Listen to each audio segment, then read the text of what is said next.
बिस्मिल्लाहिर्रहमानिर्रहीम। अस्सलाम वालेकुम। टॉकर 7 के साथ मैं हूँ एतजाज़ नक़ी और मेरे साथ मौजूद हैं सज्जाद तरीन साहब।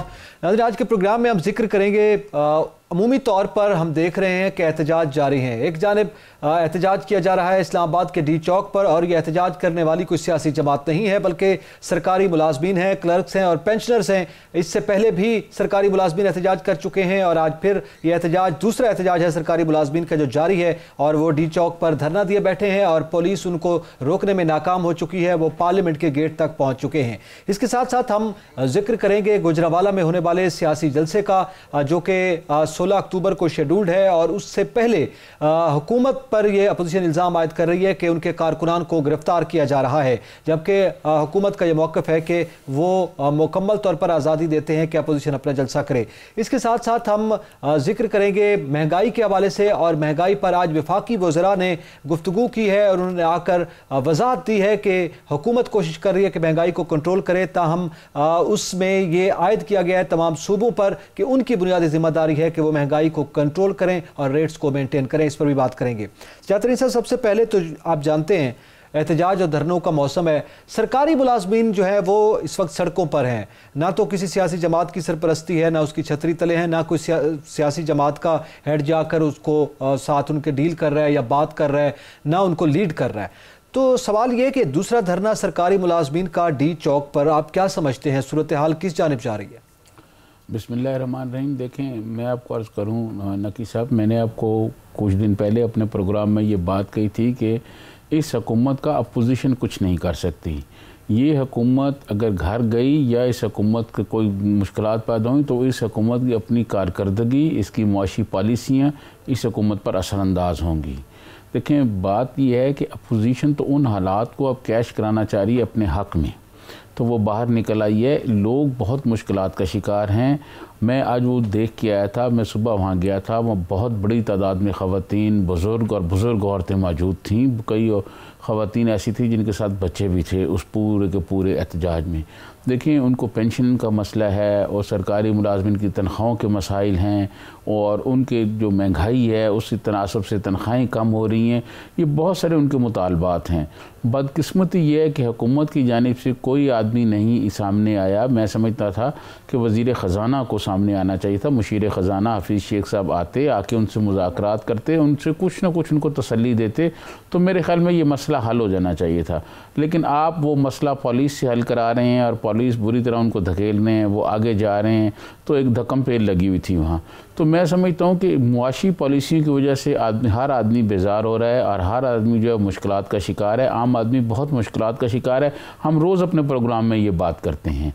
तो इसी तरह जो सूरत हाल इस वक्त बन गई है, इससे काफ़ी मसाइल हुकूमत के लिए पैदा हो रहे हैं। और मैं समझता हूँ आज भी एहतजाज वालों को जिस तरह हैंडल किया जा रहा है, पूरा वफाकी दारुल हुकूमत जो है वो ऐसे लग रहा है कि हर तरफ पुलिस के नाके लगा दिए गए हैं, लेकिन वो तो फिर भी पहुँच गए हैं, वो पहुँच गए हैं। और अभी के साथ सूरत हाल जानते हैं। हमारे साथ मौजूद है हमारे रिपोर्टर हैं सज्जाद काज़मी साहब। बहुत शुक्रिया सज्जाद काज़मी वक्त देने का। आपसे ये जानना चाहेंगे कि इस वक्त जो सरकारी मुलाजमीन ने डी चौक पर धरना दिया, उसकी क्या सूरत हाल है, कहाँ तक वो पहुँच चुके हैं, क्या पुलिस उनको कंट्रोल करने में कामयाब हुई है? आज बिल्कुल लेडी हेल्थ वर्कर्स का सुबह से जो एहतजाज जारी है। एहतजाज था लेकिन जो अब धरने में कन्वर्ट हो चुका है। पंजाब के दूर दराज इलाकों से, स्पेसिफिकली DHQ अस्पताल के जो हैं ये स्टाफ ज़्यादातर हैं, वहाँ से वो ये आई हैं, और सुबह से जब ये आई तो एहतजाज की शक्ल इख्तियार करके थी, लेकिन यहाँ पर आकर चूँकि हुकूमती जो है कोई वज़रा नहीं पहुँचा जो कि मुज़ाकरात करते या उनसे उनकी राय जानते या उन तहफ़्फ़ुज़ात के बारे में सुनते, तो उस वजह से ये धरने में कन्वर्ट हो चुका है। और इसमें इस वक्त पुलिस की बड़ी भारी तादाद जो है वो नफरी जो मौजूद है डी चौक पर, और तमाम रास्ते जो डी चौक जाते हैं वो सील हैं, और ज़राए के मुताबिक 1500 से ज़ायद पुलिस एहलकार हैं जो कि यहाँ पर मौजूद हैं। वाटर कैनन भी मंगवा ली गई है, और मुमकिन तौर पर ये रात के है इसके ऊपर जो वाटर कैनन का इस्तेमाल किया जा सकता है। लेकिन जो दूसरी तरफ देखा जाए तो नर्सेज की जो है बच्चों के साथ आई हुई हैं, और छोटे छोटे बच्चे हैं, और ऐसी नर्सेज भी वहाँ पर मौजूद हैं जो कि 26 साल तक जो है अपनी खिदमात देती रही हैं टीबी हमले के तौर पर, और वो ऐसी भी जो है नर्सेज हैं जो कि अब चलने के बिल्कुल काबिल नहीं है और बिल्कुल पाँव से भी मोहताज हैं कि वो व्हील चेयर पर भी आई हुई हैं, लेकिन अगर ये रात गैस इस्तेमाल होती है, आंसू गैस और दीगर जो हुकूमती मशीनरी इस्तेमाल होती है, तो ये काफ़ी सूरत हाल गंभीर हो सकती है। और इस तरह अगर रेंजर की भी जो है नफरी वो बलवाली की है और वो भी जो है बिल्कुल पार्लियामेंट के एंड सामने खड़ी है। और साथ साथ जो कंटेनर्स के हवाले से देखा जाए तो कंटेनर्स जो है पहले नहीं थे, लेकिन जब जो ही ये यहाँ पर आए हैं नफरी जो है इसमें इजाफा होता चला गया। पहले काफिलों की शक्ल में आ रहा था ये यहाँ पर, तो काफिलों की शक्ल में जब ये पहुंचना शुरू हुई उसके बाद फैजाबाद पर काफिलों को रोका गया। उसी तरह जो एंट्री पॉइंट से इस्लामाबाद के वहां पर ये रोका गए हैं और उसके बाद जो है दोबारा से जो जाती थी काफिले की शक्ल में खाना लेने के लिए नर्सेज वहां से, उनको भी वहां पर रोकने की पूरी कोशिश की, उसके बावजूद भी पहुंच चुके हैं। बहुत शुक्रिया सजाद काज़मी, आपने अपना कीमती वक्त दिया और हमें आगाह की है। ये सूरत हाल यहाँ तक पहुँच चुकी है। ज़्यादातर साहब, एक जानिब तो ये सूरत हाल है कि रोका गया, पुलिस कोशिश कर रही है रात गए तक, बल्कि अब तो सूरत हाल ये बख्तरबंद गाड़ियाँ मंगवा ली गई, वाटर कैनन का इस्तेमाल रात में हो सकता है सरकारी मुलाजमीन पर, और उसमें ख़वातीन की तादाद ज़्यादा है चूँकि लेडी हेल्थ वर्कर्स हैं और पेंशनर्स उसमें मौजूद हैं। और दूसरी जानिब ये तो है वो तबका जो कि मुतालबात कर रहा है, सरकारी मुलाजमीन है एक लिहाज से, और वो अपने अमरात की बात कर रहे हैं। सियासी, आपने कहा कि जब जलसों की हम बात करते हैं सियासतदान उसकी बात कर रहे हैं या नहीं, अपोजिशन नहीं कर रही। गुजरांवाला जलसा उन्होंने रखा हुआ है, आपके इल्म है बिलावल भुट्टो साहब की भी स्टेटमेंट आज इन लेडी हेल्थ वर्कर्स के हक में भी आई हुई है, तो ज़ाहिर है 16 अक्टूबर को ये बातें भी होंगी। वो ये इल्ज़ाम आयद कर रहे हैं कि उनके कारकुनान को भी रोका जा रहा है, मुख्तलिफ सतहों पर कंटेनर्स भी लगा दिए गए हैं, वहाँ पर भी पुलिस का इस्तेमाल करने की कोशिश की जा रही है।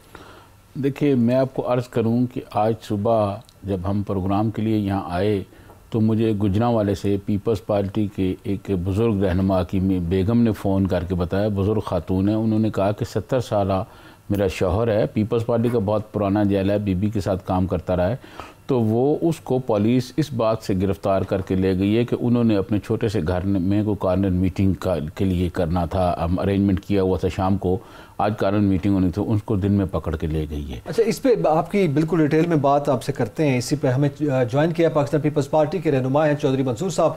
बहुत शुक्रिया चौधरी साहब वक्त देने का। तो हमें बताइएगा, इस वक्त ये कहा जा रहा है कि हुकूमत जो है वो हथकंडे इस्तेमाल कर रही है गुजरांवाला जलसे को नाकाम बनाने के लिए और मुख्तलिफ कारकुनान को गिरफ्तार किया जा रहा है। आप बताएंगे पाकिस्तान पीपल्स पार्टी के कारकुनान क्या उसमें गिरफ्तार हुए हैं और कितनी हद तक जो है ये कोशिश की जा रही है?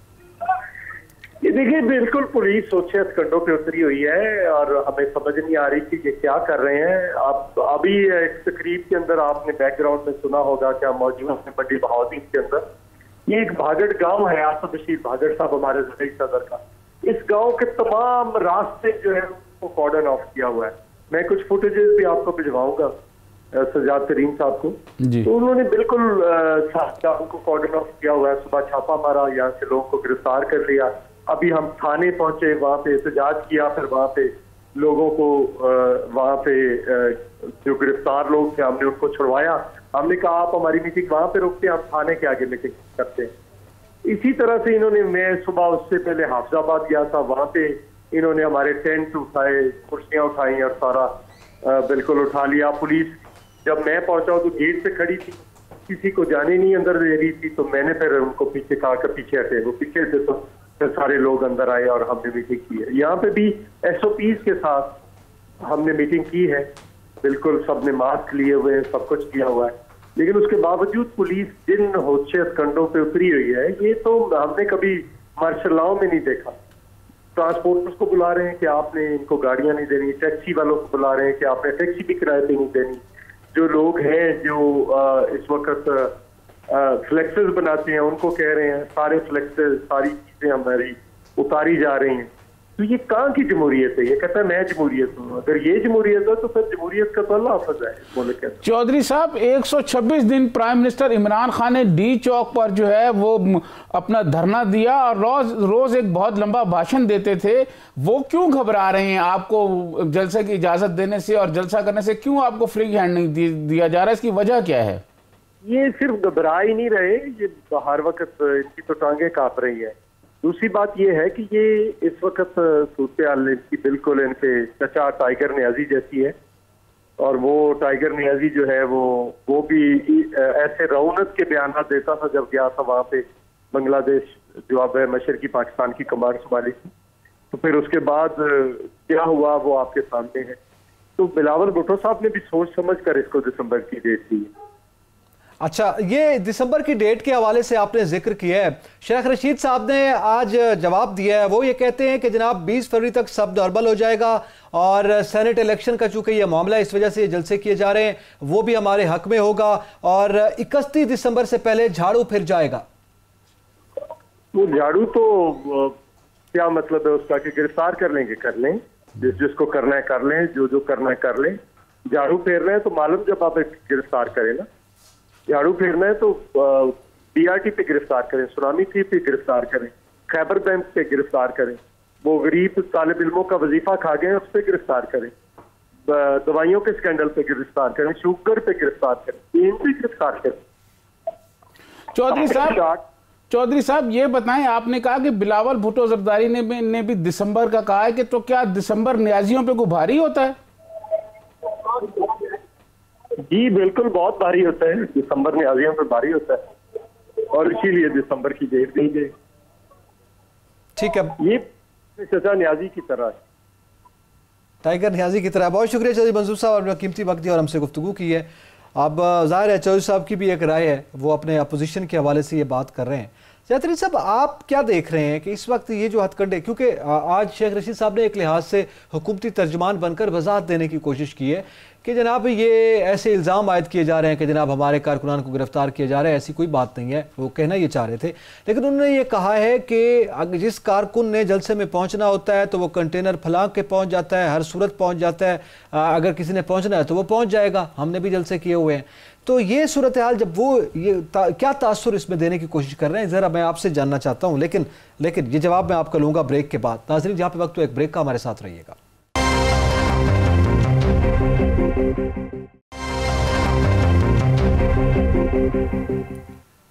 Welcome back. नाज़रीन, ब्रेक से पहले जो सवाल छोड़ा है तो मैं मेरे ख्याल में तरीन साहब उसी का जवाब आपसे चाहूँगा, और वो ये है कि ये जो इस वक्त अपोजिशन का एहतजाज, जिसमें शेख साहब ने ये बात की है कि कारकुनान ने पहुंचना है तो वो पहुंच जाएंगे, आप परेशान क्यों हैं कि गिरफ्तारियां हो रही हैं और ये हो रहा है और वो हो रहा है, तो इस पर आप क्या समझते हैं? वो ये तासुर दे रहे हैं कि अपोजिशन शायद बड़ा जलसा नहीं कर पा रही या नहीं कर पाएगी, शेख साहब ये तासुर देना चाह रहे हैं, इस वजह से वो गिरफ्तारियों का बहाना बना रहे हैं। शेख साहब की आप गुफ्तगू सुने ना तो वो ये कहते हैं कि मैं अयूब खान के ख़िलाफ़ लड़ता रहा और मैंने महंगाई पे अयूब खान के ये ख़िलाफ़ किया और मैंने इस तरह एहतजाज किया है। आप यकीन करें, शेख साहब को तो बस नहीं चलता, वरना शेख साहब ये भी कहते हैं कि ज़ाहिर रूस के ख़िलाफ़ जो लेनिन ने इनकलाब किया मैं उसमें भी शामिल था। शेख साहब हर वो बात करते हैं। देखें, बात ये महंगाई है, हर आदमी को महसूस होती है। कल शेख साहब ने खुद कैबिनेट में ये बात कही है कि जी दवाइयाँ महंगी हो गई, बताया जाए क्यों महंगी हो रही हैं। आटे का शेख साहब खुद जिक्र करते हैं और शेख साहब ने कई अपनी प्रेस कॉन्फ्रेंसों में ये बात कही है कि अगर हम महंगाई पे कंट्रोल ना कर सके तो हमारे लिए मुश्किल पैदा होगी। देखें, बात ये है कि वो तो ये कह रहे हैं, हम एडमिट करते हैं महंगाई है मगर वो ख़त्म हो जाएगी। देखें, मैं आपको अर्ज़ करूं, बात यह है कि ये एतराफ़ करना कि महंगाई है ये कोई बात नहीं। बात यह है कि आप अवाम एतराफ़ कर लेने से तो काम नहीं चलता ना। आप ये बताएं कि लोगों को सस्ता आटा, अच्छा आटा क्यों नहीं मिल रहा? महंगा 1400-1500 रुपए का जो आटे का थैला है वो मिल रहा है, जो 800 वाला है वो तो खाने के काबिल ही नहीं है। वो जो आदमी खाता है उनके बच्चे बीमार हो जाते हैं, उनकी फैमिली बीमार होती है, वो खुद बीमार हो जाते हैं। बहुत सारे यहाँ इस्लामाबाद में ऐसे लोग हैं जिन्होंने आज भी और कल भी मुझे ये कंप्लेन करके ये बताया कि ये जो आटा है वो बिल्कुल खाने के काबिल नहीं है। तो क्या वजह है कि जो अच्छा आटा है उसके रेट क्यों नहीं कंट्रोल किए जा रहे हैं? तो भी करते हैं। आज उसका जवाब दिया गया, वफाकी वज़रा ने गुफ्तगू की है, उस पर ज़रा महंगाई वाले पे आते हैं, उस पर बात करते हैं। लेकिन ये जो जलसों के हवाले से और कारकुनान की पकड़ धक्कड़ के हवाले से आप क्या समझते हैं, हुकूमत बुखलाई हुई है? देखें, मैं आपको तो बात यह है कि हुकूमत जो है ये खौफजदा हो गई है अपोजिशन की सारी पार्टियों से। और ये बात कहना कि हुकूमती वज़रा या आपने शेख साहब का कहा ये कंटेनर का क्रॉस कर के आ जाते हैं। देखिए, मैं आपको बताऊं, पाकिस्तान में सबसे बड़ी जो मज़ाहमत की तारीख चली है वो पीपल्स पार्टी ने चलाई है, और सबसे ज़्यादा जो सफ़र हुआ है वो पीपल्स पार्टी का कारकुन हुआ है। पीपल्स पार्टी के कारकुनों ने कोड़े खाए हैं, फांसियाँ लगे हैं, और जेलों का मैं समझता हूँ कि एक बहुत लंबा तवील सिलसिला था।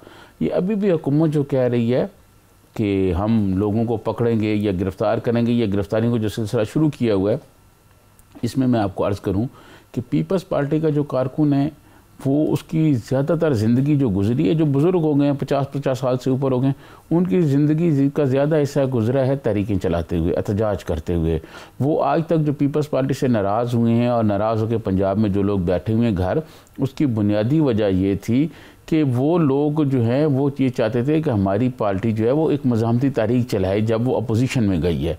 लेकिन जरदारी साहब क्योंकि मफाहमत की सियासत कर रहे थे तो उससे लोग नाराज़ हुए हैं। पीपल्स पार्टी के कारकुन हुकूमत के वक्त तो नाराज़ हो जाता है, लेकिन जब एहतजाजी तहरीकें चलती हैं तो वो जोश व खरोश से आता है। आप देखें कि वहाँ पीपल्स पार्टी वाले बता रहे हैं कि गुजरांवाले में किस तरह, अभी चौधरी मंजूर साहब हमें बता रहे थे, मंडी बहाउद्दीन के लिए बता रहे थे कि क्या सूरत हाल है, और किस तरह मिर्ज़ा नासिर बेग साहब को भी पूछ लेंगे किसी प्रोग्राम में हम कि मिर्ज़ा नासिर बेग साहब भी बताएंगे कि मंडी बहाउद्दीन में वो भी बड़ी तैयारियाँ कर रहे हैं जलसे के लिए, जलसे में शिरकत करने के लिए।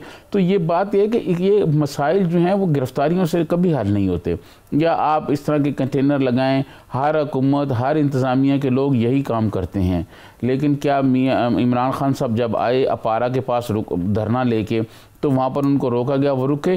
वो नहीं रुके। वो डी चौक पर आए, 126 दिन जलसा होता रहा, और बाहर जो है अपना पार्लियामेंट के बाहर इमरान खान साहब तकरीरें कर रहे होते, अंदर पार्लियामेंट का मुश्तरका इजलास चल रहा था। तो हुकूमत ने इनको सामना किया ना। तो मैं समझता हूँ कि इस हुकूमत को भी गिरफ्तारियाँ और ये चीज़ें छोड़ देनी चाहिए, अपोजिशन को तकरीर कर लेनी चाहिए। अपने दिल की भड़ास, तकरीरें ही निकालेंगे ना, तकरीरें ही करेंगे, और तकरीरें करने से कौन सी हुकूमत गिर जाएगी। तो मैं समझता हूँ कि ये इनको, तो आप समझते हैं कि तकरीरें करने से या मजमा इकट्ठे करने से हुकूमतों पे फ़र्क नहीं पड़ता? नहीं, हुकूमतों को बिल्कुल फ़र्क नहीं पड़ता। हुकूमतों में फ़र्क पड़ता है अपनी कारकर्दगी पे। जब कारकर्दगी अच्छी नहीं होती फिर यकीनन फ़र्क पड़ता है। मैं समझता हूँ कि अपोजिशन वालों को ये तकरीरें कर देनी चाहिए। इनको कितने लोग जमा कर लेंगे, फ़र्ज किया ये बहुत तारीखी जलसा भी कर लें तो क्या हुकूमत को गिर जाएगी? तो ये मतलब वही बात कर रहे हैं जो शेख साहब कर रहे हैं। जी, तकरीरें इनको बिल्कुल करने देनी चाहिए, लेकिन ये गिरफ्तारियाँ वगैरह ये सिलसिला नहीं होना चाहिए। इससे तलखी बढ़ेगी तो सूरत हाल ख़राब होगी, और सूरत हाल ऐसा ना हो कि फिर सारी जमहूरियत लपेट दी जाए। नहीं, ये बात तो उनको ज़ाहिर है पुलिस की जानिब से, सिक्योरिटी इदारों की जानिब से कहा जा रहा है कि दहशत गर्दी का ख़तरा हो सकता है। ख़त लिखा गया है ना, आपके इल्म में होगा, जो गुजरांवाला में जलसा होने वाला है उस पर ख़त इदारों की जानिब से, सिक्योरिटी इदारों और बिलखुसूस पुलिस के हवाले से मैं बात कर रहा हूँ, वो उनको बताया गया है कि जनाब ये ख़तरात हो सकते हैं। फिर कोरोना की सूरत हाल भी है, मजमा इकट्ठा करने के हवाले से भी है। तो वो इदारे अपना काम कर रहे हैं, पुलिस अपना काम कर रही है, उसको आप सियासी रंग दे रहे हैं। आप बिल्कुल ठीक कह रहे हैं, जो इदारे अपना काम कर रहे हैं, पुलिस अपना काम कर रही है, आप बिल्कुल ठीक कह रहे हैं। लेकिन पुलिस का काम रास्ता रोकना तो नहीं है ना, पुलिस का काम कंटेनर लगाना तो नहीं है ना कि आप कंटेनर लगा दें। सिक्योरिटी के हवाले से है ना? बात यह है कि जब जलसा हो रहा हो तो उसके इर्द गिर्द सिक्योरिटी चाहिए ना। अब इस तरह तो नहीं होना चाहिए। कोरोना एसओपीज, देखें कोरोना एसओपीज का तो वो ख्याल रखेंगे ना, वो तो पहले उन्होंने कहा। अभी चौधरी मंजूर साहब ने हमें कहा ना कि मंडी बहाउद्दीन में एक मीटिंग कर रहे हैं और उनके इर्द गिर्द सारा उन्होंने बताया कि जी कंटेनर लगा दिए गए उस गाँव के, उस इलाके के, कि कोई बाहर ही ना जा सके। तो कहने लगे कि मैंने खुद आगे पुलिस वालों का पीछे हटा तो फिर रास्ता बना तो लोग आए। तो मैं समझता हूँ कि ऐसा नहीं होना चाहिए। देखें कोरोना एसओपीज़ का उन लोगों को भी पता है कि ख्याल रखना है, सियासी कारकुनों को भी पता होता है, हर आदमी को अपनी जान अजीज़ है। लेकिन ये गिरफ्तारियाँ जो है ना, इससे तलखी बढ़ेगी, इससे मसाइल बढ़ेंगे। इससे मैं समझता हूँ कि अगर हुकूमत ये चाहेगी कि शायद उसके को फ़ायदे में, हुकूमत के फ़ायदे में ये बात नहीं जाएगी, ये हुकूमत के ख़िलाफ़ जाएगी बात। ये गिरफ्तारियाँ नहीं होनी चाहिए, अपोजिशन को जल्द से करने देना चाहिए, इजाज़त दे देनी चाहिए, जैसे प्राइम मिनिस्टर ने कहा है कि वो करें। देखिए आज भी सुबह राना सनाउल्लाह से बात हो रही थी तो उन्होंने कहा कि आप भी 10 बजे मेरी बात हुई है, उन्होंने कहा कि अभी तक हमें इजाज़त ही नहीं दी गई, बताया नहीं गया कि जलसा कहाँ होगा, तो लिहाजा हमने फ़ैसला कर लिया कि अब हम GT रोड पर करेंगे। तो मैं ये समझता हूँ कि ऐसा नहीं इनको करना चाहिए, इजाज़त दे देनी चाहिए, जलसा कर लेना चाहिए। एक जलसे से तो कुछ नहीं होता ना। खुद आप मुझे बताएं, प्राइम मिनिस्टर इमरान खान 126 दिन यहाँ धरना दे के बैठे रहे कि क्या मियाँ नवाज शरीफ की गवर्नमेंट को ख़त्म हो गई थी? गवर्नमेंटें ख़त्म नहीं होती। लेकिन अगर जो, और फिर दूसरी बात यह है कि हर आदमी को, हर इंसान को जो पाकिस्तान में रहता है और वो पाकिस्तानी है, उसको पाकिस्तान का आइन, पाकिस्तान का कानून पुरअमन एहतजाज करने का हक देता है। ये आइन और कानून में दर्ज है। तो फिर जब वो हक देता है तो क्यों रोका जा रहा है? प्राइम मिनिस्टर इमरान खान खुद जलसे और धरने करते रहे और इन्होंने पहले कहा था कि वो कह दिया ना कि ये जो जलसे कर रहे हैं, देखिए सियासी तौर पर एक है पुलिस के हवाले से रोकने की जो कोशिश की जा रही है, ये हुकूमतें शायद आमतौर पर हमने देखा है ऐसा हथकंडे इस्तेमाल किए जाते हैं जब भी अपोजिशन की जानिब से कोई बड़ा जलसे की अगर कोई बात सामने आ रही हो। तो ये पुलिस का इस्तेमाल यहाँ पे भी उसी नौयत का किया जा रहा है, कोई मुख्तलिफ तो माजी से नहीं है। ये बात तो बिल्कुल दुरुस्त है, लेकिन सियासी तौर पर जो इमरान खान साहब ये बात कर रहे हैं कि जनाब जितने जलसे कर ले अपोजिशन, जितने एहतजाज कर ले, NRO नहीं मिलेगा, आज उनकी फिर ये स्टेटमेंट सामने आई है। देखिए, मैं आपको अर्ज़ करूं कि NRO से बात अब आगे जानी चाहिए। प्राइम मिनिस्टर ने बहुत NRO की बात की, फिर क्या मियाँ नवाज शरीफ चले नहीं गए मुल्क से बाहर? क्या प्राइम मिनिस्टर ये बता सकते हैं अपनी कौम को खिताब में कि उन्होंने क्यों जाने दिया एक ऐसा शख्स जिसको सज़ा हो चुकी थी? देखें, बात यह है कि पाकिस्तान की तारीख बहुत तल्ख है कि ये कहना कि हम NRO नहीं देंगे तो फिर मियाँ नवाज शरीफ कैसे चले गए लंदन में इलाज कराने के लिए? अदालत ने तो उनका नाम ECL से नहीं निकाला, ECL से उनका नाम तो हुकूमत ने निकाला है। किस प्रेशर के तहत निकाला है? ये तो ऐसी बात है कि हुकूमत एक काम भी करती है और फिर कहती है हम ये नहीं करेंगे। आप बताएं, मियाँ नवाज शरीफ को इन्होंने खुद इजाज़त दी कि जाएं अपनी सेहत का इलाज कराएं, उनका ECL से नाम निकाला।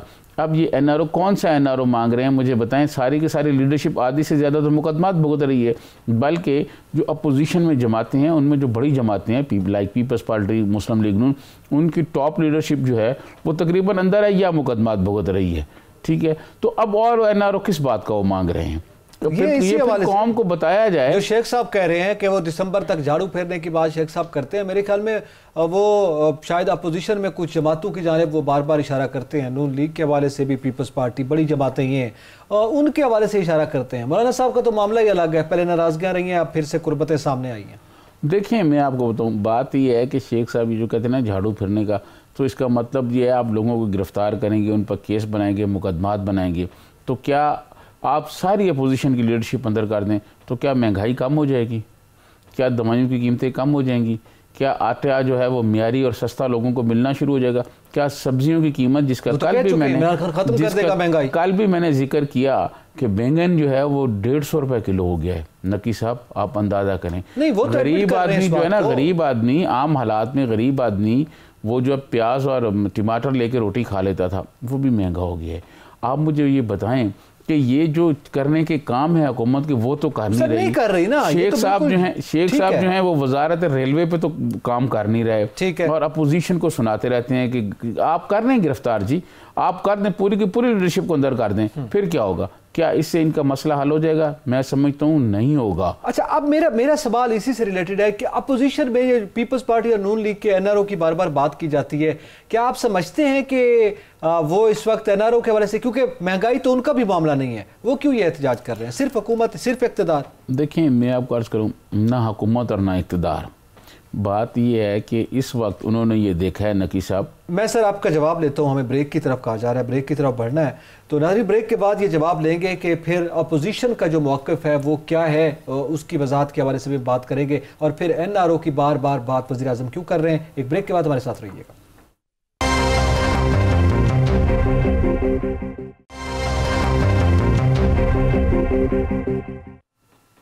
Welcome back. तरीन साहब, ब्रेक से पहले जो मैंने आपसे बात की वो यही है, ये सवाल है कि अपोजिशन तो ये एहतजाज कर रही है, जलसे जुलूस कर रही है, और जाहिर है वो कहते हैं महंगाई भी है, मुआशी सूरत हाल भी है, इस हुकूमत को जाना चाहिए, हुकूमत कहती है NRO नहीं देंगे। ये बात तो मेरे ख्याल में आइंदा भी होती रहेगी। सवाल ये है कि ये जो दिसंबर की बात की जा रही है दोनों कैंप से, मौलाना फजलुर रहमान कहते हैं कि दिसंबर में ये हुकूमत का खात्मा हो जाएगा, और उधर से शेख साहब कहते हैं कि 31 दिसंबर तक इनका झाड़ू फिर जाएगा। ये एक तो दिसंबर की डेट दी जा रही है और दोनों जानिब से दी जा रही है, आपकी निगाहें क्या देख रही हैं? ऊँट किस करवट बैठ रहा है? देखिए, अगर दोनों जानिब से ये दिसंबर की बात देखी जाए तो ऐसा कहीं ना हो कि दिसंबर जमहूरियत पर ही भारी हो जाए, पता चले कि जमहूरियत ही सारी ख़त्म हो गई है इनकी तसादम और लड़ाई की वजह से। दूसरी बात यह है, मैं आपको अर्ज़ करूं कि यहाँ जो चीज़ें बदलती हैं, कुछ चीज़ें सामने हो रही होती हैं, कुछ पसे पर्दा हो रही होती हैं। मैं आपको एक माजी का वाक़या सुनाता हूँ कि ग़ुलाम इसा ख़ान ने मियाँ नवाज शरीफ की हुकूमत को बरतरफ कर दिया था 8वीं तरमीम के तहत, 8वीं जो थी 58 के तहत उन्होंने वो गवर्नमेंट ख़त्म कर दी थी, और उसके बाद मियाँ नवाज शरीफ की वो गवर्नमेंट जो है वो बहाल हो गई थी, अदालत ने उनको बहाल कर दिया था, जबकि उससे पहले पीपल्स पार्टी की जो हुकूमतें गई हैं उनको बहाल नहीं किया गया था। अच्छा, इस पर भी पीपल्स पार्टी ने बहुत एहतजाज किया, तो वो जब बहाल हुई तो उस बहाली के बाद मुस्लिम लीग वालों ने बहुत मिठाइयाँ बांटी और उन्होंने ये कहा कि बस अब जो है ना हम बदला लेंगे और आप देखेंगे। ये शेख रशीद साहब उस वक्त उधर होते थे उनके साथ, और इनके इसी किस्म के बयानात होते थे अपोजिशन के ख़िलाफ़। उस वक्त शेख रशीद साहब के निशाने पे पीपल्स पार्टी हुआ करती थी। लेकिन फिर आपने ये देखा कि जनरल वहीद काकड़ साहब जो थे उन्होंने ग़ुलाम इसाक़ खान से भी रिज़ाइन लिया और मियां नवाज शरीफ से भी रिज़ाइन लिया, और फिर इलेक्शन हुए, दोबारा इलेक्शन हुए। तो मैं ये समझता हूँ कि जो कुछ चीज़ें आगे चल रही होती हैं स्क्रीन पर, कुछ स्क्रीन के पीछे हो रही होती हैं। दोनों तरफ जो है इतने एतमाद से कह रहे हैं, और ये दिसंबर की बात है, मौलाना फजलुर रहमान साहब ने कही है, बिलावल भुट्टो साहब ने भी कही है। तो इनके हो सकता है कि उनके जहन में कोई प्लान हो जो अभी वाजे नहीं हो रहा कि दिसंबर में ये कैसे जाएगी गवर्नमेंट। क्या ये मुल्क ब्लॉक कर देंगे सारा? क्या ये कुपैया जाम हड़ताल कर देंगे जो भुट्टो साहब के ज़माने में PNA ने की थी?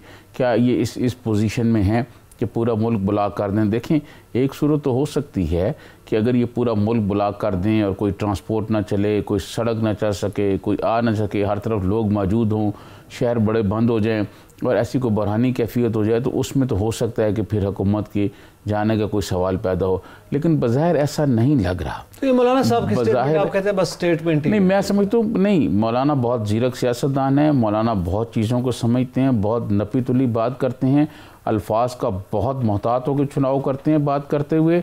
तो मैं मौलाना साहब की बात को ये नहीं कह रहा कि ये गैर अहम बात है। मैंने आपको पहले ये कहा कि कुछ बातें स्क्रीन के सामने हो रही होती हैं, कुछ पसे पर्दा चल रही होती हैं। अब पसे पर्दा आपको याद होगा कि चौधरी परवेज़ इलाही साहब ने जब मौलाना के यहाँ धरना हुआ आया था, तो चौधरी परवेज़ इलाही हुकूमती इत्तेहादी हैं, स्पीकर हैं पंजाब असम्बली के, उन्होंने ये कहा था कि जो मौलाना ने नहीं मांगा वो भी मौलाना की झोली में डाल दिया गया। ये इंटरव्यू तो आपने सुना होगा ना। अब वो आज तक पता नहीं चल सका कि मौलाना से क्या बात तय हुई और किसने क्या झोली में डाला। ठीक है, अच्छा, अब इसी पे जब हम एहतजाज की बात कर रहे हैं, दूसरी जानिब जैसे अभी हमने कि आप जमात इस्लामी का भी एहतजाज कर रही थी, वो कराची के हवाले से, यकजहती कराची का, और इसी तरह ये जो हमने इब्तिदा में जिक्र किया और हमने अभी आज जो धरना जारी है, अभी भी डी चौक पर लेडी हेल्थ वर्कर्स, क्लर्क्स और पेंशनर्स मौजूद है। इससे पहले सरकारी मुलाजमीन आए, वो भी इसी डी चौक पर धरना दे चुके हुए हैं। ये जो धरने हो रहे हैं जो कि खालिसतन पब्लिक के, मुलाजमीन के और वो लोग जो पिसा हुआ तबका है उनकी जानिब से आ रहे हैं, आप समझते हैं इनकी पुष्ट पर भी कोई सियासी जमात आएगी? क्योंकि अपोजिशन तो अपने ही उस पर चल रही है ना अभी, लेकिन इनकी बात होगी? वो बात आपने बिल्कुल ठीक की। मैं समझता हूँ कि बाकी अपोजिशन के बारे में मैं कुछ नहीं कह सकता, लेकिन पीपल्स पार्टी वो शामिल होगी इनके साथ। उसकी वजह यह है, ये लेडी हेल्थ प्रोग्राम जो है ये पाकिस्तान में मोहतरमा बेनज़ीर भुट्टो शहीद ने शुरू किया था। ये उनकी तरफ से ख़वातीन को और दही इलाकों की जो ख़वातीन हैं उनके लिए जो हेल्थ की सहूलियात फराहम करने की जो एक पॉलिसी थी, और ये बड़ा कामयाब गया है प्रोग्राम। तो मैं समझता हूँ उन्होंने शुरू किया था, तो उससे एक पीपल्स पार्टी को यकीनन एक लगाव है, इन लोगों से भी लगाव है। तो ये जब एहतजाज करेंगे तो पीपल्स पार्टी, मेरा नहीं ख्याल कि वो पीछे रह सकेगी, या सारी अपोजिशन अब जिस तरह की सूरत हाल में है, जो मेरे ख्याल सारी अपोजिशन ही, आज सब लोगों ने बयान दिए, एहसन इकबाल साहब ने भी दिया है, तो मैं समझता हूँ ये सारी अपोजिशन जो है वो इनके साथ खड़ी होगी, और इन मुलाजमीन के मसाइल जो है ये फ्रंट लाइन पे मुलाजमीन होंगे और पीछे इनके साथ पॉलिटिकल पार्टियाँ होंगी, और आगे कहीं जाके मैं समझता हूँ कि ये बिल्कुल सारे इकट्ठे हो जाएंगे एक जगह पर। अगर हुकूमत की जानिब से कोई इनके मसले मसाइल हल ना किए गए, इनसे कोई बातचीत ना की गई, तो ये सारे फिर एहतजाज करने वाले आने वाले दिनों में ये एक जगह पे एक ही जगह छतरी तले आ जाएंगे, और वो फिर जो बात आप कह रहे हैं दिसंबर वाली, वो फिर यकीनन मुश्किलात पैदा करेगी। अच्छा, इसी पर मेरे ख्याल में वो जो वज़रा हैं वो भी इस पर परफॉर्मेंस दिखाने की बात कर रहे हैं। आपके इल्म में आज वफाकी वज़रा ने प्रेस कॉन्फ्रेंस की है, शाह महमूद कुरैशी साहब थे, फ़खर इमाम साहब थे, हम्माद अज़हर साहब ने गुफ्तगू की है, महंगाई पर वज़ाहतें दी गई हैं हुकूमत की जानिब से। जो शाह महमूद कुरैशी साहब ने बात की, अगर मैं उसका लुबे लुबाब जो है वो ये सामने आया कि सूबाई हुकूमतों पर डाल दिया गया है, ज़िलाई सतह की जो हुकूमतें हैं वो कीमतें मैनेज नहीं कर रही, कंट्रोल नहीं कर रही, मॉनिटर नहीं कर रही। ये एक बुनियादी वजह करार दी गई है आज के वफाकी वज़रा की प्रेस कॉन्फ्रेंस में। अच्छा, यहाँ दो किस्म की बातें हो रही हैं। एक तो आज आपने बताई, ये जो वज़ीर ख़ारजा मौसूफ़ हैं, ऐसे लग रहे थे जैसे हमारे खुराक के ज़राअत और फूड सिक्योरिटी के वज़ीर हैं। आज तो उनके लब लहजे से ही लग रहा था कि वो वज़ारत ख़ारजा उनके पास नहीं है। तो मैं ये समझता हूँ कि इन किस्म की बातों से मसले हल नहीं होंगे, मामला को एक दूसरे पर डालने से हल नहीं होंगे। क्या सूबों में इनकी हुकूमत नहीं है? और फिर देखें, प्राइम मिनिस्टर ये कहते हैं कि हम टाइगर फोर्स को लेके आएंगे, और टाइगर फोर्स जो है वो ये करेगी, किस हैसियत में ये करेगी, उनकी आइन और कानून में क्या हैसियत है? देखें नकी साहब, मैं आपको अर्ज़ करूं, आपने ट्रैफिक पे देखा होगा कि ट्रैफिक के चौक में एक जो है सिपाही ट्रैफिक का ये सार्जेंट खड़ा होता है, जब वो हाथ खड़ा करता है तो गाड़ियाँ रुक जाती हैं। वो जो हाथ वो खड़ा कर रहा होता है वो हाथ उसका अपना नहीं होता, वो रियासत ऑफ पाकिस्तान का हाथ होता है।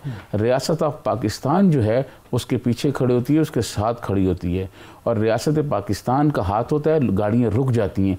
अगर आम आदमी वहाँ कोई हाथ खड़ा करे तो गाड़ियाँ कुचल कर चली जाती हैं। आपने देखा होगा कि अक्सर लोग रोड क्रॉस करते हुए कुचले जाते हैं, गाड़ियों वाले नहीं रुकते और एक्सीडेंट हो जाते हैं। लेकिन ये जो टाइगर फोर्स है ये किस तरह लोगों को चेक करेंगी? क्या प्राइम मिनिस्टर ने तमाम जो इंतज़ामिया है, डिस्ट्रिक्ट इंतज़ामिया है, जो अफसरान हैं, उन पर उनको एतमाद नहीं रहा, या वो उनकी बात नहीं मानना चाहते, या वो फेल हो गई है, या वो फेल हो गई है? ये कौन सा, और फिर इनके पास क्या आईनी और कानूनी जवाब होगा जब ये किसी टाइगर फोर्स वाले ये डंडे लेके जब किसी दुकान पे जाएंगे तो इनके पास क्या आइन और कानून का और रियासत का कौन सा परवाना इनके हाथ में होगा? के साथ जाएंगे, किस रियासती आइन की स्ट्रेंथ के साथ जाएंगे? इनके पास स्ट्रेंथ तो कोई है नहीं, सवाए डंडे। जो एक गली का कोई आदमी आके किसी को मारना शुरू कर दे और कानून हाथ में ले ले, वही हैसियत हो जाएगी। आप ये कहना चाह रहे हैं? सजाद तरीन साहब, मैं आपसे ये पूछना चाहता हूँ, आप पीपल्स पार्टी को मशवरा आपने तो नहीं दिया क्या जी कि वो इसको कोर्ट में चैलेंज करने जा रहे हैं टाइगर फोर्स को? अब आप बात कर रहे हैं, बड़ी ज़बरदस्त आपने बात की है। परवश खान साहबा का बयान इस वक्त चल रहा है, स्क्रीन पर भी सामने आ रहा है, और उनका ताज़ा तरीन बयान है कि वो टाइगर फोर्स की हैसियत को चैलेंज करने जा रहे हैं कोर्ट। देखिए, मैं समझता हूँ कि ये पीपल्स पार्टी वाले ना करते तो कोई और कर लेता। देखिए, बात यह है कि ये कैसे, मुझे बताएं, ये कैसे आइन और कानून के तहत ये क्या, ये पॉलिटिकल पार्टी जो हैं, आपको पता है कि नेशनल एक्शन प्रोग्राम जो बना था उसमें ये कहा गया था कि कोई प्राइवेट फोर्स नहीं बना सकेगा, ना कोई फोर्स का लफ्ज़ यूज़ कर सकेगा। आप मुझे बताएं इनको कौन सा आइनी और कानूनी तहफ़्फ़ुज़ है जिसकी मैं बात कर रहा था अभी? आप मुझे बताएं किसके तहत, ये किसी जनरल स्टोर पर ये किस तरह जाएंगे? इनके पास क्या मजिस्ट्रेट के अख्तियारात होंगे? क्या कोई आर्डीनेंस जारी होगा इनके लिए? तो अगर या तो कोई आर्डीनेंस जारी कर दिया जाए और फिर ये तस्लीम कर लिया जाए हुकूमत की सतह पर कि जी जो इंतज़ामिया मौजूद है डिस्ट्रिक्ट्स में वो इनके का काम नहीं करती, तो या इनकी बात नहीं मानती। ये बात तो कर गए विफाकी वज़रा शाह महमूद कुरैशी साहब। क्या कह रहे थे? वो कह रहे थे सूबाई हुकूमतों की जिम्मेदारी है कि उनकी ज़िलाई हुकूमतों की जिम्मेदारी है, यानी वो ये कह रहे हैं कि वो नाकाम हुए हैं, इसलिए टाइगर फोर्स जो है मैदान में आ रही है। देखें, बात यह है कि आप ये कहें कि सूबाई हुकूमतें नाकाम हुई हैं तो सूबाई हुकूमतों की जिम्मेदारी किस पर आयद होती है? किस पार्टी के सिवाय सिंध के बाकी हर जगह पर जो जमातें हैं वो तो इनकी हुकूमत। पंजाब जो सबसे बड़ा सूबा है, 12 करोड़ से ज़्यादा आबादी है, जो पंजाब की आबादी है कई मुल्कों की आबादी जिससे ज़्यादा है। कई मुल्क जो हैं वो उनकी आबादी पंजाब से कम है। इतनी बड़ी आबादी है, वहाँ पर आपने वसीम अकरम प्लस बिठा दिया और फिर आप कहते हैं जी हमारी बात नहीं मानते। तो इसका मतलब ये है कि आप वसीम अकरम प्लस सरदार उस्मान बुज़दार पे अदम एतमाद कर रहे हैं। तो आप फिर कोई ऐसे आदमी को लाएं, आपकी हुकूमत है KPK में है, बलूचिस्तान में जो है वो आपके वो इत्तेहादियों की हुकूमत है ना, तो आप फिर ऐसे लोग लगाएं जो सूबे को चला सकें, सूबे की इंतजामिया से काम ले सकें। देखें, दुनिया में नकी साहब सबसे आसान काम है खुद काम करना, लेकिन लोगों से काम लेना सबसे मुश्किल काम है। तो जो आदमी वो लोगों से काम नहीं ले सकता, इंतज़ामिया से काम नहीं ले सकता, तो आप क्या करेंगे जी? टाइगर फोर्स ले आएंगे जी, फलाना जगह महंगाई होगी टाइगर फोर्स आ जाए जी, कल कोई और काम हो जाए जी, पुलिस की जगह टाइगर फोर्स आ जाए जी। तो फिर ये आईनी और कानूनी इदारे जो मौजूद हैं फिर इनकी क्या हैसियत होगी? बिल्कुल, तो मैं समझता हूँ हुकूमत पर इसको हुकूमत को नजरसानी करनी चाहिए। ये बहुत बड़ा सवाल है इस रियासत पर कि टाइगर फोर्स इस किस्म की फोर्स आप सामने ला रहे हैं, उसके पास क्या आईनी कवर है? एतजाज नकी और सजाद तरीन को इजाजत दीजिए। अल्लाह हाफिज।